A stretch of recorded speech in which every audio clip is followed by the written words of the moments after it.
दोस्तों, प्यार की कहानियाँ हमेशा दिल को छू जाती हैं, लेकिन जब प्यार के रास्ते में धोखा, जुनून और साजिश का सफर शुरू होता है तो ये एक इमोशनल रोलर कोस्टर बन जाता है। आज हमारी कहानी उस मोड़ पर है जहाँ प्यार और नफरत के बीच एक तीखी तलवार चल रही है। जनक और अनिरुद्ध के बीच एक गहरा प्यार था, लेकिन किस्मत ने उन्हें अलग कर दिया। जनक ने अनिरुद्ध को तब छोड़ दिया जब उसने झूठ बोला था कि उसे हार्ट अटैक आया है, और अरसी, जो सिर्फ नाम की उसकी पत्नी, उसके साथ रहने की मजबूरी बन चुकी थी। बिहान अनिरुद्ध का दोस्त और जनक का अब केवल एक सहारा बन गया।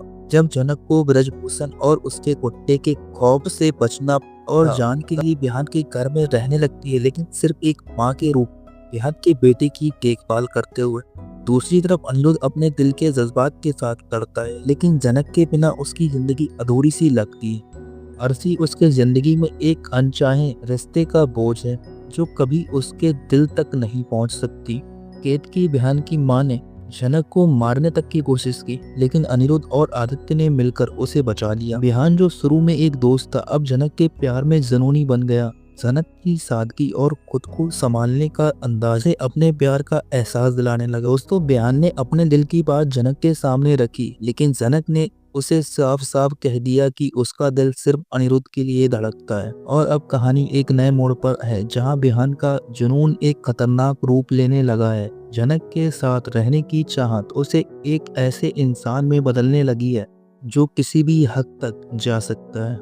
इस एपिसोड में देखिए बिहान का नया रूप, जो सिर्फ जनक को अपना बनाने की चाहत में एक साजिश रच रहा है। अनिरुद्ध और जनक के बीच क्या वो फासले और बढ़ेंगे, या प्यार एक और बार जीतेगा? और ब्रजभूषण का क्या प्लान है? क्या जनक अपने और अनिरुद्ध के प्यार को बचा पाएगी? पेश है एक ऐसा एपिसोड की शुरुआत जो आपके दिल और जहन में गहरी छाप छोड़ देगा। दोस्तों, ये कहानी सिर्फ एक मोहब्बत की नहीं, बल्कि जज्बात, धोखा और इंसानी फितरत का सबसे गहरे राजों की है। तो बने रहिए और जानिए आगे क्या होता है। क्या प्यार जीतेगा या नफरत बनेगी इस कहानी का अंजाम? जनक की जिंदगी एक अजीब उलझन के मोड़ पर थी। बिहान के घर में रहना उसकी जरूरत बन चुकी थी, क्योंकि ब्रजभूषण और उसके गुंडे उसे ढूंढने में लगे हुए थे। बिहान ने अपने घर के दरवाजे जनक के लिए खोल दिए, लेकिन साथ ही साथ एक नई कहानी की शुरुआत भी हो गई। बिहान, जो एक समय अनिरुद्ध का सबसे अच्छा दोस्त था, अब जनक की एक अलग ही रूप से प्रभावित होने लगा। जनक की सादगी और उसका अपना परिवार की प्रति समर्पण बिहान के दिल में एक नई चिंगारी जगाने लगा। बिहान के अंदर एक अजनबी जज्बात जाग उठे जो पहले कभी नहीं थे, क्योंकि बिहान की मां ने उसे जनक के साथ सोने को मजबूर किया, और तब से कहानी बिगड़ गई। एक रात जब बिहान और जनक अपने बेड पर लेटे हुए थे, तभी एक नॉर्मल बात कर रहे थे। बिहान उसे देखता रहा, उसका चेहरा एक अजीब सी तसल्ली देने वाला था। जनक ने कहा, मैं यहाँ सिर्फ तब तक हूँ जब तक मुझे ब्रजभूषण से खतरा है। मुझे सिर्फ तुम्हारे बेटे की देखभाल करनी है। ये बात तुम समझते हो या ना? विहान ने मुस्कुराते हुए सिर हिला दिया, लेकिन अंदर ही अंदर उसका दिल इस तसल्ली को मानने को तैयार नहीं था। उसने अपना गले को अंदर किया और शांति से लेट गया और बोला, जनक, तुम्हारे साथ रहकर मुझे एक अलग ही सुकून मिलता है। शायद ये सुकून तुम्हारे बिना अधूरा होगा। एक दिन जब घर में सिर्फ बिहान और जनक थे, बिहान ने अपने जज्बात का इजहार कर दिया। उसने कहा, जनक, मैं तुमसे एक बात करना चाहता हूँ। तुम्हारे यहाँ रहने के बाद मुझे ये महसूस हुआ कि तुम मेरी जिंदगी का वो हिस्सा बन चुकी हो जो कभी खाली था। मैं तुमसे प्यार करता हूँ, जनक। जनक ने ये बात सुनकर हैरानी से बिहान की तरफ देखा। कुछ देर तक सब कुछ एकदम चुप था। फिर जनक ने मजबूती से कहा, बिहान, मैं तुम्हारे जज्बात की इज्जत करती हूँ, लेकिन मैं सिर्फ यहाँ तब तक हूँ जब तक ब्रजभूषण से खतरा है। मैं अनिरुद्ध से प्यार करती हूँ और उसकी जगह किसी और को नहीं दे सकती। बिहान के दिल को ये बात चुभ गई। उसने सोचा, अगर तुम मुझे नहीं चाहोगी तो भी मैं तुम्हें खुद से दूर नहीं होने दूंगा।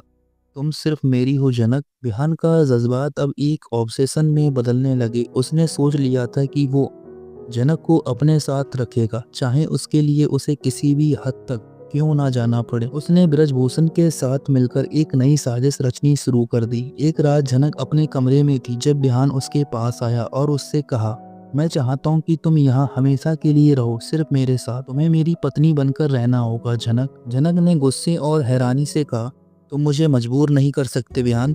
मैं सिर्फ तुम्हारे बेटी की देखभाल कर रही हूँ और मैं यहाँ सिर्फ एक महिला के तौर पर हूँ, तुम्हारी पत्नी के रूप में। जनक की हालत के बारे में अनिरुद्ध को सब पता चल गया था। उसने आदित्य के साथ मिलकर एक प्लान बना लिया था जनक को वहाँ से निकालने का। एक रात जब बिहान अपने रूम में था, अनिरुद्ध ने बॉस हाउस के लोगों के साथ मिलकर बिहान के घर का को घेर लिया। बिहान ने जनक को रोकते हुए कहा, मैं तुम्हें कहीं नहीं जाने दूंगा जनक, तुम सिर्फ मेरी हो। लेकिन तभी अनिरुद्ध वहां आया और कहा, जनक मेरी थी, मेरी है और हमेशा मेरी रहेगी। तुम्हारे जैसे लोग प्यार की कीमत नहीं समझ सकते बिहान। अनिरुद्ध ने जनक के करीब जाकर उसे कंधे पर उठा लिया और कहा, चलो अब ये घर तुम्हारे रहने लायक नहीं है। जनक ने बिहान की तरफ देखते हुए कहा, मैंने तुम्हारे साथ एक दोस्त का रूप में भरोसा किया था, लेकिन तुमने उसे तोड़ दिया। मैं सिर्फ तुम्हारे बेटे की देखभाल करना चाहती थी, तुमने इस भरोसे को गलत समझा बिहान। और हमारा एपिसोड यहीं खत्म हो जाता है। आइए जानते हैं आगे हमें देखने को क्या मिल सकता है। अनिरुद्ध जनक को वापस बॉस हाउस ले जाता है, लेकिन बिहान अब भी हार मानने को तैयार नहीं है। उसके दिल में एक अलग सी जलन और बदला लेने की भावना जाग उठी है। अब सवाल ये है कि बिहान का अगला कदम क्या होगा। क्या वो जनक और अनिरुद्ध के प्यार को तोड़ पाएगा? क्या प्यार एक और बार जीतेगा? आने वाले एपिसोड में प्यार और बदले की नई दस्तक होगी। यही जानते हैं आगे क्या देखने को मिलेगा।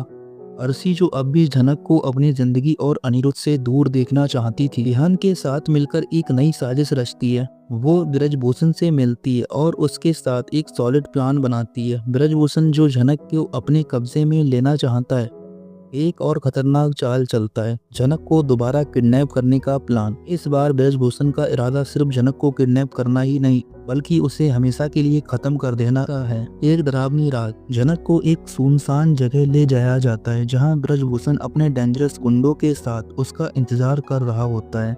लेकिन तभी वहां होती है अनिरुद्ध की धमाकेदार एंट्री। अपनी जान की परवाह किए बिना अनिरुद्ध ब्रजभूषण और उसके गुंडे के बीच घुस जाता है। एक भयंकर कन्फ्रंटेशन होता है, जिसमें अनिरुद्ध अपने प्यार और जनक की सुरक्षा के लिए ब्रजभूषण का सामना करता है। और जब सब कुछ सीमा के पार चला जाता है, अनिरुद्ध एक अंतिम सिद्ध फैसला लेता है, ब्रजभूषण का अंत करने का। ब्रजभूषण की मौत के साथ एक बड़े खतरे का अंत हो जाता है। लेकिन इस रात के बाद अनिरुद्ध और जनक की जिंदगी में नए सवाल उठते हैं।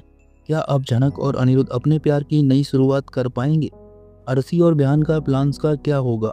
क्या बिहान अपने जुनून में और भी ज़्यादा नेगेटिव बनेगा? ये सब और भी ज़्यादा सस्पेंस के साथ देखने को मिलेगा अगले एपिसोड में। क्या आप तैयार हैं दोस्तों? कमेंट करके हमें ज़रूर बताएं और ऐसी लेटेस्ट अपडेट के लिए हमें अभी सब्सक्राइब कर लें।